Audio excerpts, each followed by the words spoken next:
The Christmas tree lights blinked mockingly at me as I sat alone at my dining room table, staring at the empty chair where my son should have been. The turkey I'd spent hours preparing had gone cold, and the bottle of wine he'd given me last Christmas remained unopened. My phone lay silent, though I'd checked it 100 times since morning. I'm Zaylee, and this is the story of how I lost my son to wealth, then found a way to bring him back, though not in the way anyone could have expected. He's probably just running late, I muttered to myself, knowing full well it was a lie. Randolph hadn't been running late for the past 8 months. He'd been running away. The sound of my fork scraping against the empty plate echoed through the house. I remembered how, just a year ago, this room had been filled with laughter. Randolph and his best friend Theo sprawled on the couch, arguing about video games while I prepared dinner. Now even Theo couldn't get through to him. My phone buzzed, my heart leaped, but it was just Sergio from work. "Merry Christmas, Z. How's dinner with Randolph?" I stared at the message, my throat tight. Before I could respond, another text came through. "He didn't show, did he?" I typed back, "No," again. The phone rang immediately. Sergio's warm voice filled my ear. "I'm coming over. Nobody should be alone on Christmas." "Don't be silly," I said, forcing cheerfulness into my voice. "You have your family waiting. I'm fine, really." "You're not fine, Z. This isn't right." "He's 24, I said, the words bitter in my mouth. "He's allowed to make his own choices, even if those choices involve ghosting his mother for some trust fund princess."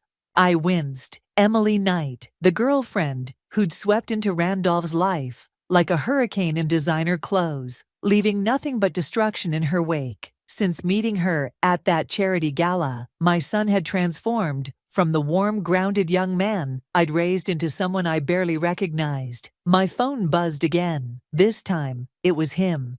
"Hey, Mom." Randolph's voice was distant, artificial. I could hear classical music and tinkling glasses in the background.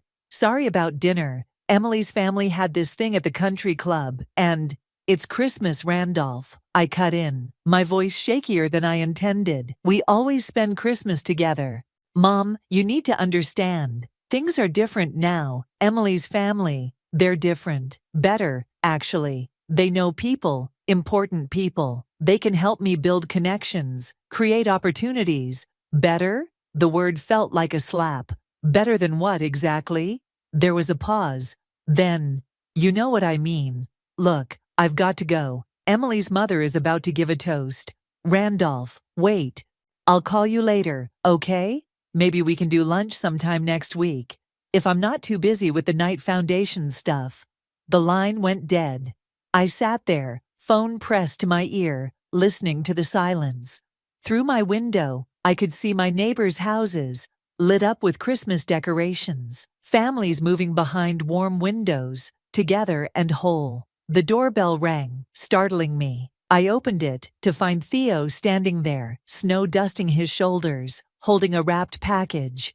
"Thought I'd drop off his Christmas present," he said, stepping inside. "Though I'm guessing he's not here." I shook my head. "The Knights again." Theo's face darkened. "You know, I tried to talk to him at work yesterday. He acted like we'd never been friends, like the last 20 years meant nothing." "He's changed," I whispered. "No," Theo said firmly. "He's lost. There's a difference." He placed the package on the table. "Want to know what I got him? That old Nintendo game we used to play in your basement. Thought it might remind him of who he really is." I touched the wrapped package, remembering the sounds of teenage boys laughing, the smell of microwave popcorn, the feeling of family that had nothing to do with country clubs or foundations.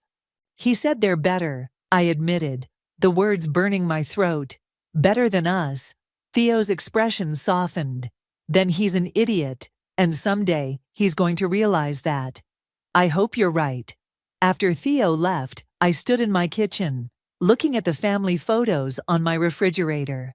Randolph's graduation, his first job, the day we moved him into his apartment. In every picture, he was smiling. Real smiles, not the practiced one he wore now, At night family functions. I picked up my phone and deleted the draft message I'd been composing all day. Merry Christmas, sweetheart, I miss you. Instead, I opened my work email and clicked on a folder marked Night Foundation, Confidential. There, buried in legal documents and trust agreements, lay a truth that could change everything.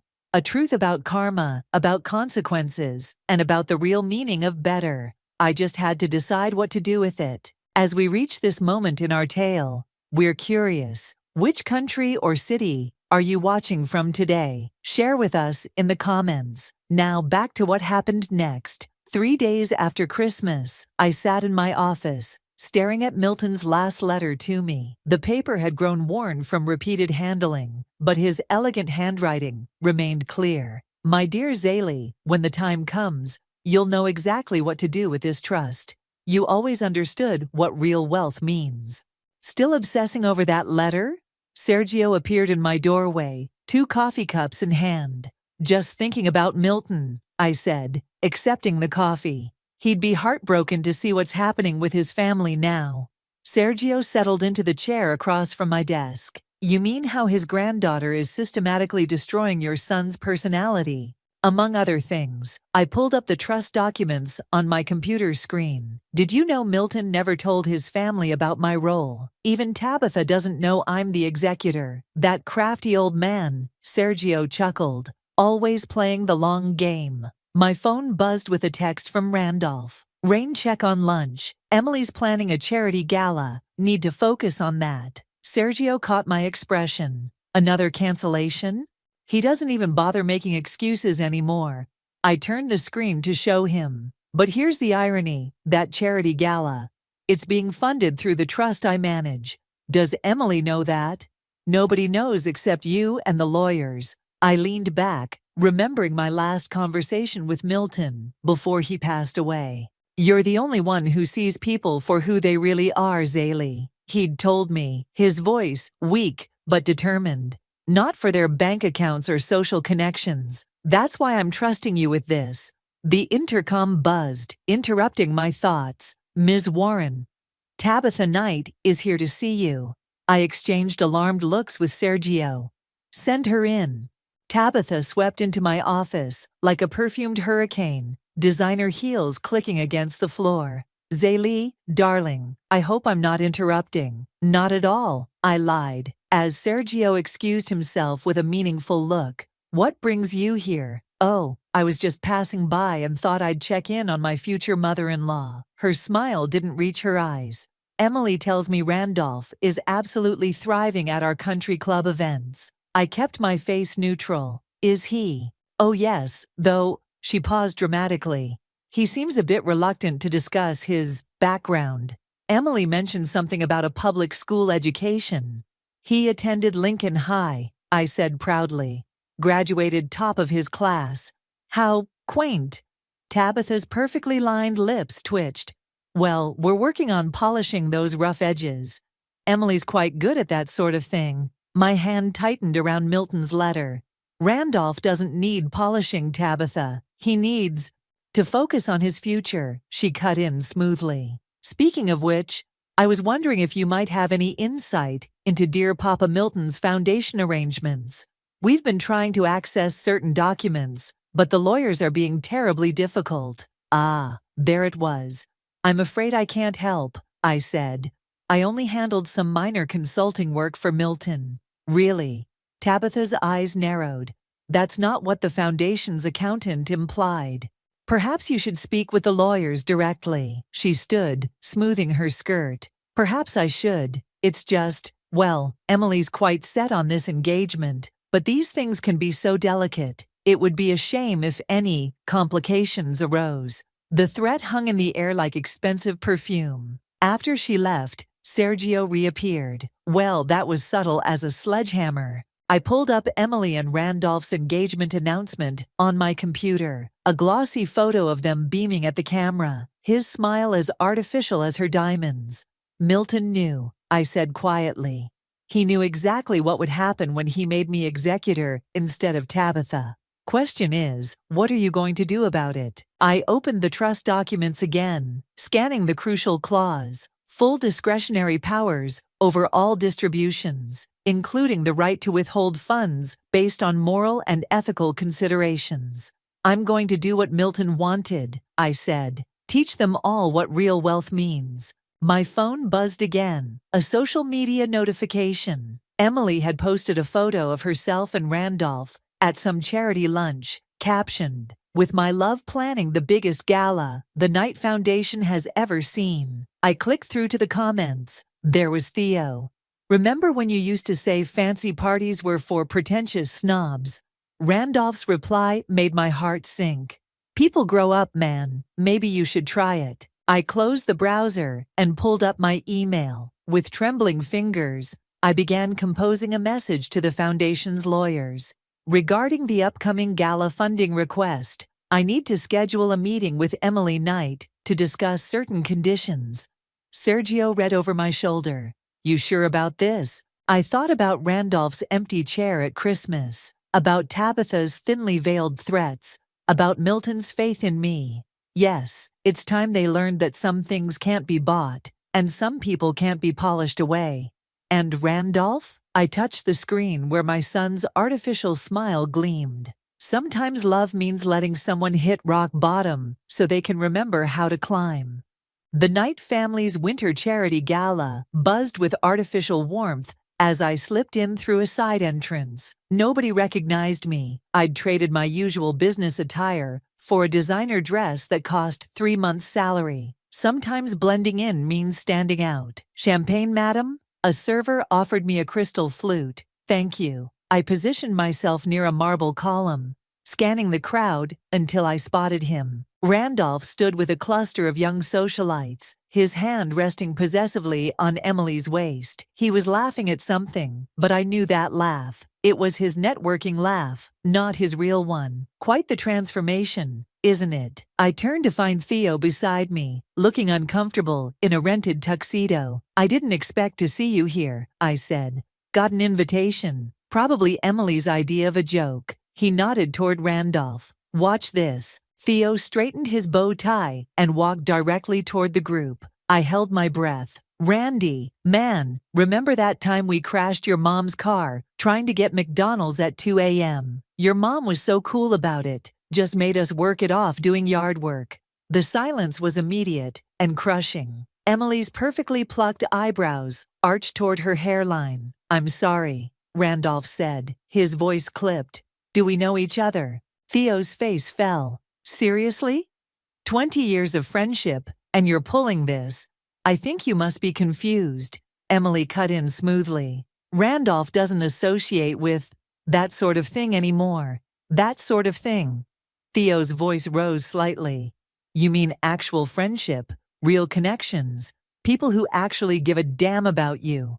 "Security," Emily called out, waving delicately. "We seem to have an uninvited guest." I watched as 2 burly men in suits approached. Theo backed away, hands raised. "Don't bother," he said. "I'm leaving." "But Randy, when you remember who you are, if you ever do, don't bother calling. Some things you can't fix with Daddy's money." As Theo stormed out, I saw something flicker across Randolph's face. Pain, maybe recognition, but Emily's hand on his arm seemed to erase it instantly.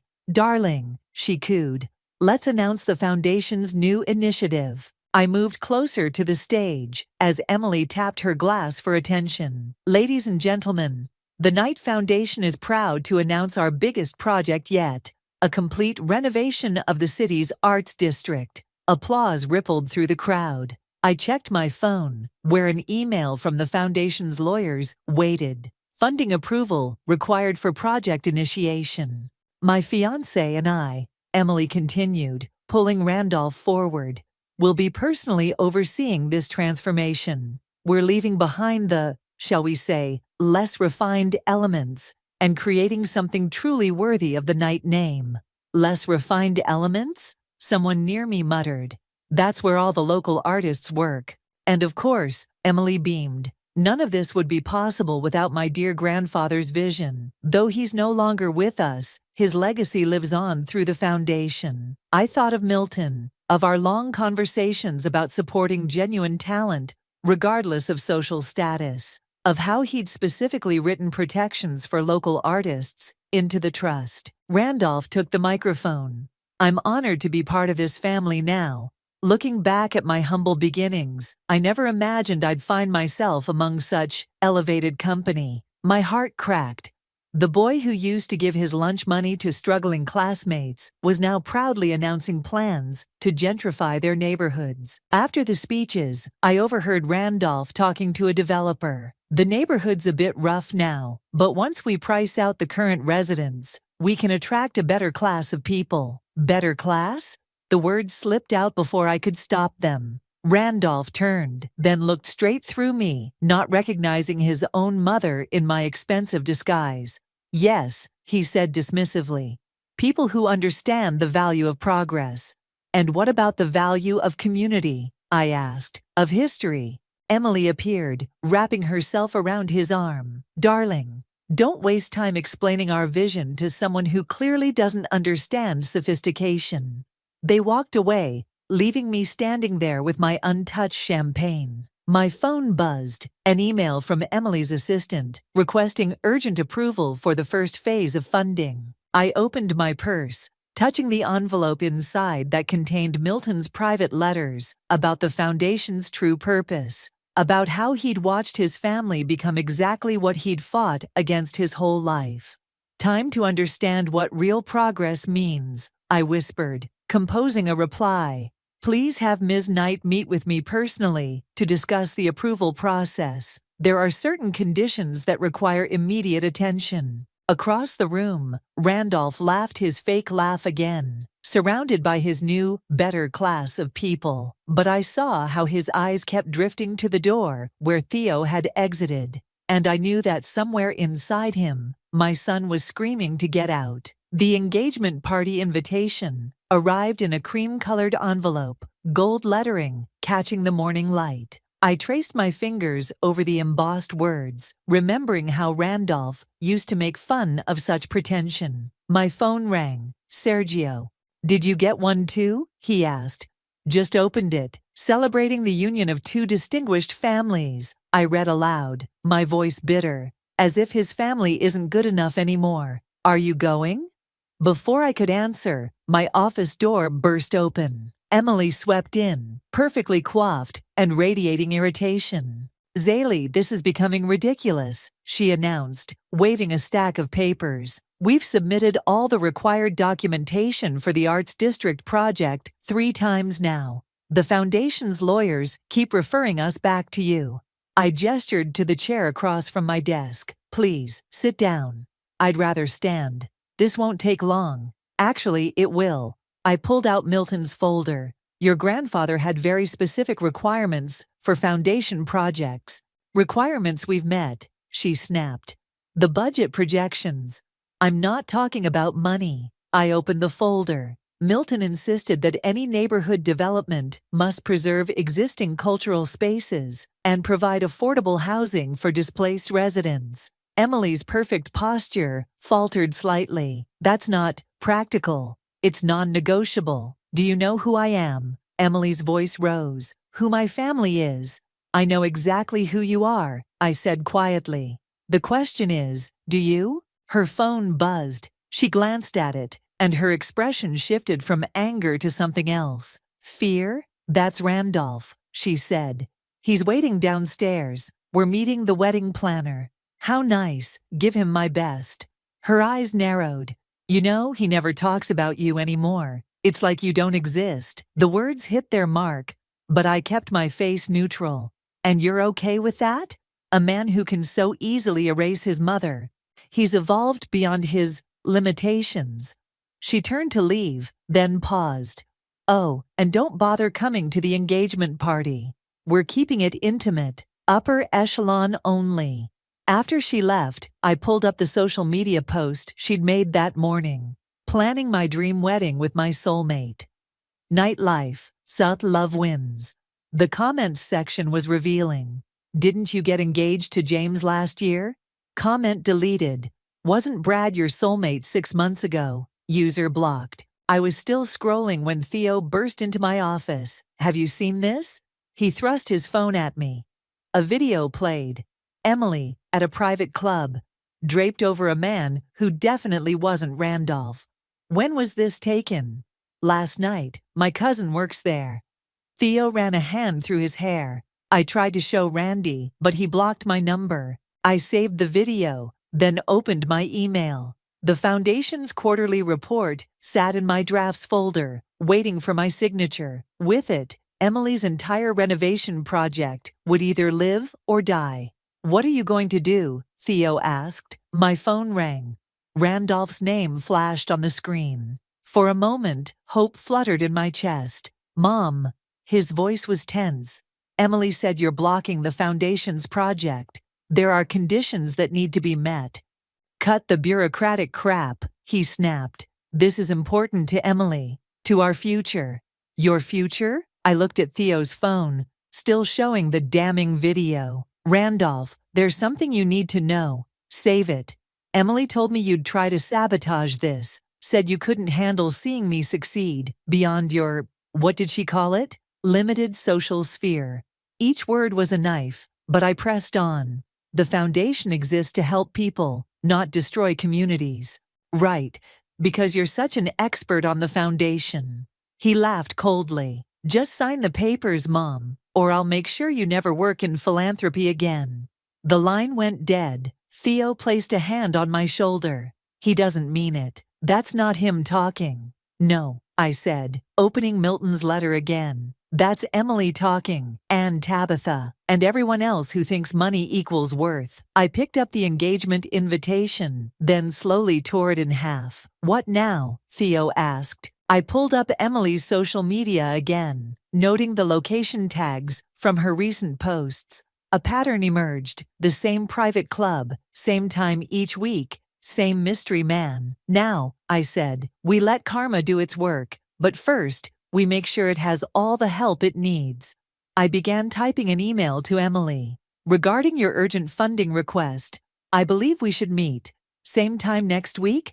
I hear the Oak Room at the Metropolitan Club is lovely on Thursday evenings. Theo read over my shoulder and whistled. That's the same place. Exactly. I hit send. Sometimes the best engagement gift is the truth. The Metropolitan Club's Oak Room dripped with old money and secrets. I arrived early, choosing a table with a clear view of Emily's usual spot. Right on schedule, she walked in, but not alone. I can't keep meeting like this, she was saying to the man beside her. Randolph's getting suspicious. Come on, Emmy, the man replied, his hand sliding down her back. You know I'm more fun than that trust fund puppet. I cleared my throat. Hello, Emily. She froze, color draining from her face. Zaylee, what are you doing here? I gestured to the chair across from me. We had a meeting scheduled about the foundation's funding. Her companion shifted uncomfortably. I should go. No, please stay, I said.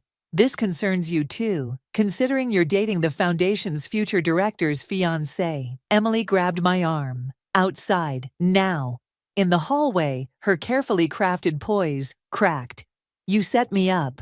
Actually, you set yourself up. I just made a dinner reservation. What do you want? Her voice trembled. Money, a position on the board. I pulled out Milton's letters. I want you to read these. Grandfather's letters. I've seen them all.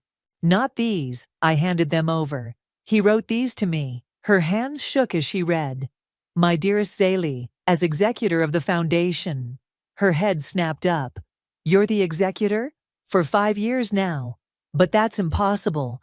Your mother handles what I allow her to handle. I took the letters back. Milton knew what was happening to his family. The obsession with status, the manipulation, the lies. You don't understand, Emily whispered. Mother she always expects you to be perfect, to marry well, to maintain the family image. I softened my voice, even if it means destroying someone else's family. Tears smeared her expensive mascara. Randolph was convenient. The foundation needs new blood, Mother said. Someone we could mold. And what about love? She laughed bitterly. Love doesn't pay for galas or keep your name in the society pages. No, I agreed. It just keeps you human. Her phone buzzed. Randolph's face lit up the screen. She stared at it, then at me. Are you going to tell him? No, I said. You are. I can't. She wiped her eyes. Mother would.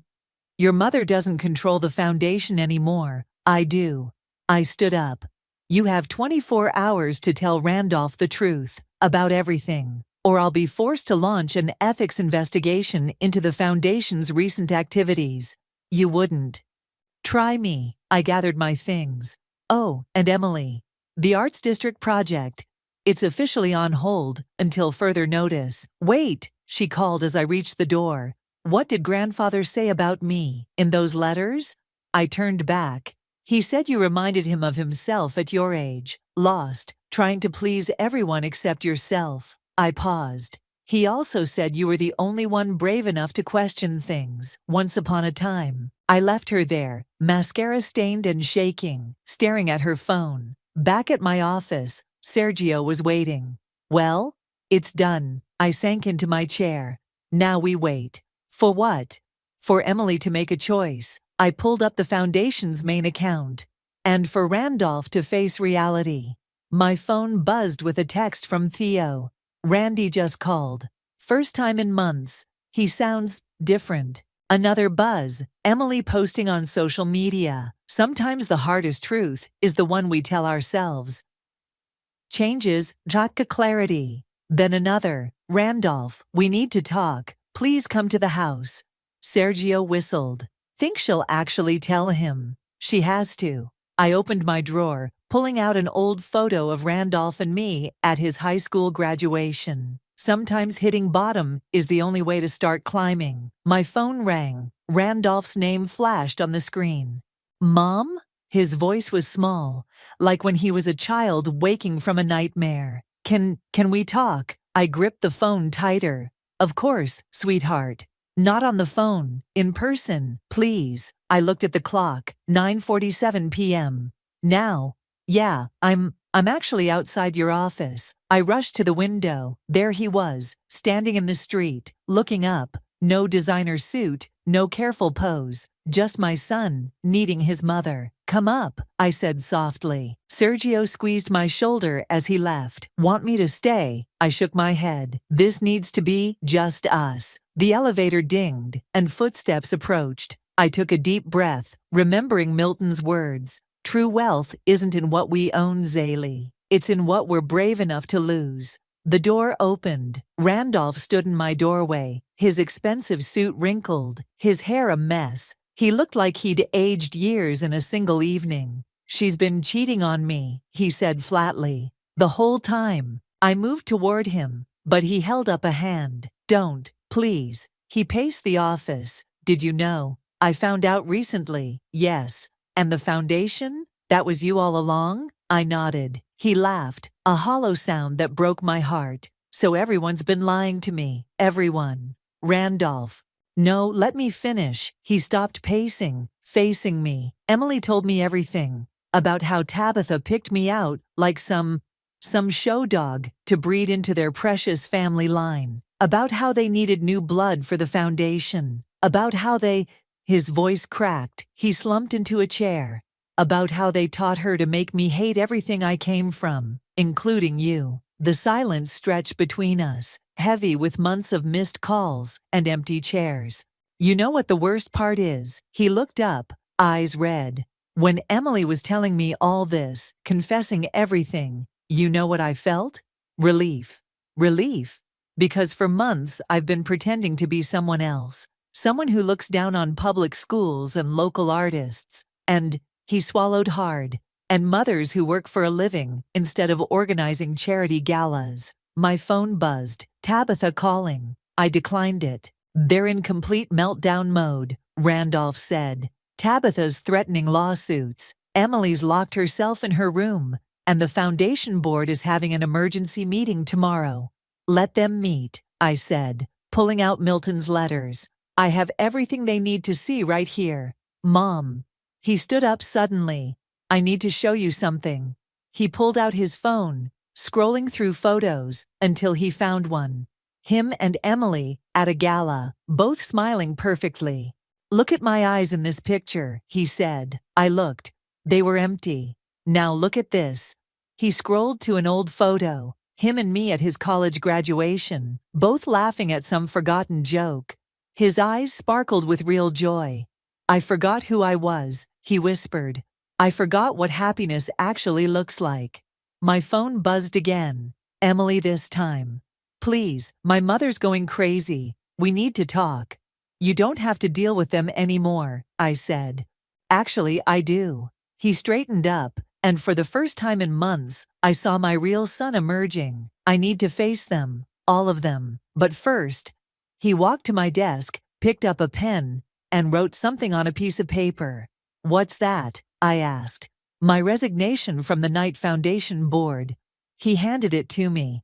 I think it's time the foundation remembered what it was meant for. What Milton wanted. And Emily. He paused. She's as trapped as I was, maybe more. But I can't help her until I help myself. The office door opened. Theo stood there, slightly out of breath. Sorry, he said. Security called. Said there might be trouble. Behind him, we could hear Tabitha's voice getting closer, shrill with anger. Randolph squared his shoulders. I need to handle this. We'll handle it together, I said. He looked at me, really looked at me. For the first time in months. I don't deserve that, after how I treated you. You're my son, I said simply. That never changed. Tabitha burst in, designer heels clicking like weapons. How dare you, both of you? Do you have any idea what you've done to my family? Your family, Randolph's voice was steady. The one you tried to buy me into, or the one you tried to make me forget? Don't be dramatic, Tabitha snapped. We gave you everything. No, he said quietly. You took everything. My identity, my friendships, my relationship with my mother. But you know what? He smiled, a real smile that reached his eyes. I'm taking it all back. The foundation, Tabitha began, is in exactly the right hands. He cut in, nodding toward me. Milton knew what he was doing. Tabitha turned to me, her perfect mask cracking. You planned this, all of it. Actually, I said, you did. The moment you taught your daughter that love and worth could be bought. She raised her hand, but Randolph caught it before she could strike me. Leave, he said firmly. Now. After she stormed out, Theo cleared his throat. So, anyone up for late-night McDonald's? For old time's sake? Randolph looked at me, then at his oldest friend. Yeah, he said softly. I'd like that. As we left the office, my phone buzzed one last time. Emily, I'm sorry for everything. Tell Randolph. Tell him I hope he finds his way back to himself. I showed Randolph the message. Maybe, he said, she'll find her way too. We stepped into the elevator, mother, son, and best friend, heading toward greasy fries and real conversations. Toward healing. Toward home. 1 month after the confrontation in my office, I sat across from Randolph at our old favorite diner. He was stirring his coffee, wearing a plain sweater instead of his usual designer suits. The Arts District Committee wants to meet with you, I said, sliding a folder across the table. They have some ideas about preserving the local galleries. I'd like that. He opened the folder, then paused. Is it weird that I miss working with the foundation? You can still be involved, I said. Just differently now. The bell above the door chimed. Emily walked in, looking almost unrecognizable in jeans and a simple blouse. She spotted us and hesitated. I can leave, she said. Sit, Randolph said quietly. We need to talk anyway. She slid into the booth beside me, hands fidgeting with a paper napkin. I filed the paperwork yesterday. The engagement's officially canceled. Good, Randolph said, then softer. How are you holding up? Mother's not speaking to me. Emily attempted a smile. Actually, no one in the family is. Except, she turned to me. Grandfather knew, didn't he, about all of it? I pulled out Milton's final letter. He wrote this the day before he died. I think you should read it. Emily's hands shook as she unfolded the paper. My dearest Emily, if you're reading this, you've finally found the courage I always knew you had. Remember when you were 7 and you gave your birthday money to the homeless man outside our church? Your mother was furious, but that's who you really are, someone who sees beyond the surface. Don't let them polish that away. Love, Grandfather. Tears splashed onto the paper. I forgot about that, she whispered. I forgot so much. We all did, Randolph said. But we can remember now. The waitress arrived with more coffee. You kids okay? Getting there, I said. Emily wiped her eyes. I have something to tell you both. I'm moving out of the mansion. Got a job teaching art at the community center. Teaching art? Randolph looked surprised. I didn't know you. I used to paint. Before Mother decided it wasn't appropriate for a night, she pulled out her phone, showing us a photo of a vibrant abstract canvas. Started again last week. It's beautiful, I said. The community center's in the arts district, she added quietly. The one we almost destroyed. Randolph reached across the table, squeezing her hand briefly. Maybe that's where you were meant to be all along. My phone buzzed. Sergio. Board meeting in an hour. The vultures are circling. The foundation board's meeting today, I said. They're voting on the new direction. Mother's probably lined up her supporters, Emily said. Probably, I agreed. But they forgot one thing. What's that? Milton left controlling interest to the executor. I smiled. Me. Randolph laughed. His real laugh, the one I'd missed for so long. Karma's not just a punishment, is it? Sometimes it's a rescue. Speaking of rescue, Emily said, I heard something interesting about Mother's private accounts. She pulled out a USB drive. Found this in Grandfather's study. Thought you might want to see it before the board meeting. I plugged it into my laptop. Documents filled the screen. Evidence of years of financial manipulation. She's been skimming from the foundation, Emily said, using charity events to funnel money into private accounts. That's why she was so desperate to maintain control, Randolph realized. And why she needed you, I added, a fresh face to take over while she covered her tracks. Emily stood up. I should go. My art class starts in an hour. Emily, Randolph called as she turned to leave. Thank you for telling the truth. She nodded, then looked at me. Zaylee, the foundation, use it well, like Grandfather wanted. After she left, Randolph moved to my side of the booth. Need backup at the board meeting? You sure you're ready for that? Mom, he said. I'm ready to be myself again, whatever that means. We drove to the foundation building together. In the lobby, Theo was waiting. Heard there might be fireworks, he grinned. Thought you could use a witness. Randolph hugged him. Missed you, man. Prove it. Mario Kart marathon this weekend? You're on. The elevator dinged. Tabitha stood inside, her smile brittle when she saw us. Coming up? She asked sweetly. Actually, I said, holding up the USB drive. We all are. As we rode up in tense silence, I thought about Milton's words about karma, how it wasn't just about punishment, but about restoration, about finding your way back to who you really are. The boardroom doors loomed ahead. Randolph squeezed my hand. Ready? He asked. I looked at my son, really looked at him. The artificial polish was gone, replaced by something real and warm and familiar. Ready, I said, and pushed open the doors. The autumn breeze carried the scent of fresh paint and coffee as I walked through the renovated arts district. Not Emily and Tabitha's version of renovation. No luxury boutiques or overpriced cafes. Instead, local artists had transformed the old buildings with vibrant murals, and the galleries remained exactly where they belonged. Mom, Randolph waved from the entrance of the community center.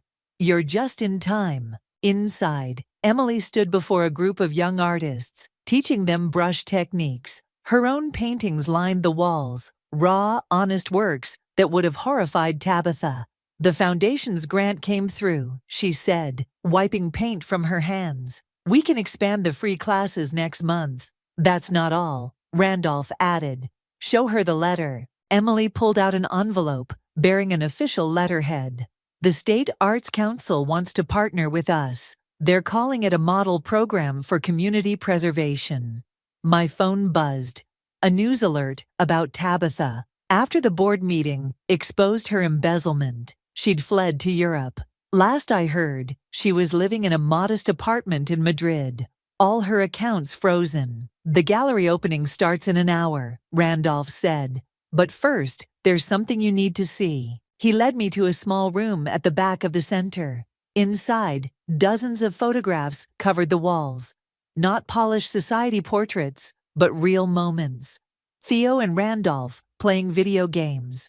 Emily teaching art to homeless youth. Me, caught mid-laugh at the diner. It's called Coming Home, Emily explained. A documentary project about finding your way back to yourself. In the center of the display hung Milton's last letter, now framed. Below it sat a simple plaque. In honor of those who teach us that real wealth lives in the heart. There's one more thing, Randolph said. The foundation board approved it this morning. He handed me a document. The Milton Knight Community Arts Initiative, it read. And below that, Director of Operations, Randolph Warren. You're staying? I asked. Someone needs to make sure the foundation remembers its purpose, he said. Besides, I like who I am here. The door opened, and Theo burst in, carrying a stack of flyers. Galleries packed already. Even that critic from the Times showed up. Did you tell them about the surprise? Emily asked. What surprise? I looked between them. Randolph grinned. Follow me. We walked to the main gallery space. There, on the central wall, hung a massive collaborative piece. Local artists had each contributed a section, creating a patchwork of styles and stories. The plaque beside it read, Community, a portrait of real wealth. Look closer, Emily said. In the center, worked seamlessly into the design, was a portrait of Milton, his kind eyes watching over the space he'd helped preserve. He would have loved this, I whispered. He does love it, Randolph said. Through us.